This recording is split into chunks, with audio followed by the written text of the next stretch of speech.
जिन कानों से भगवान की कथा नहीं सुनी जाती है वह बिले बतो रुक्रम विक्रमान, ये वह कान चूहे के बिल के समान है। चूहा बड़ी मेहनत करके महाराज उस बिल को बनाता है, लेकिन सांप आ जाता है तो चूहे को भी खा लेता है और स्वयं अधिकार करके बैठ जाता है। जब इन कानों से भगवान के लिए आपने भगवान की कथाओं को नहीं सुना, जिन भगवान ने इन कानों को बनाया, इन कानों के जो छेद बनाए कि ये मेरी कथा सुनेगा, इसने क्या किया कि जैसे छेद बनाया चूहे ने बैठ गया सांप, वैसे ही भगवान ने बनाए कान के छेद, कान में बिल, और बैठा दिया इसने क्या, दुनिया भर की बातें, नाना प्रकार की बातें, सांसारिक बातें महाराज, जिनसे आपके मन में द्वेष उत्पन्न हो, क्रोध उत्पन्न हो, ऐसे चरित्रों को सुन सुन करके आपने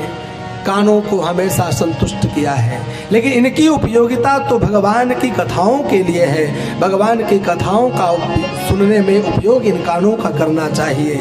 इन नेत्रों का उपयोग यही है कि भगवान के दिव्य दर्शन प्राप्त होते रहें। दुनिया भर के दृश्य परिदृश्य देखते हो, दिन भर मोबाइल लेकर के बैठे रहोगे, दिन भर दुनिया भर के चित्र विचित्र प्रकार की झांकियां देखते रहोगे, लेकिन क्या वास्तविक इन आँखों की देखने की जो शक्ति है वो केवल चित्र विचित्र के दर्शन करने में है? नहीं, इन आँखों को सार्थकता तो भगवान के दिव्य स्वरूप का दर्शन करने में है। इस वाणी में, इस जिह्वा को देखो कि ये बार बार महाराज कुछ खाने की इच्छा करती है, या तो खाने में लगी रहेगी और या किसी न किसी की बुराई में लगी रहेगी। तो जैसे मेढक की जबान टर टर करती रहती है, उसी प्रकार से आपकी यह जिह्वा केवल संसार के अनेक प्रकार के रागों का आलाप न करती रहे, इस वाणी से भगवान के गुणानुवादों का भी गायन करना चाहिए।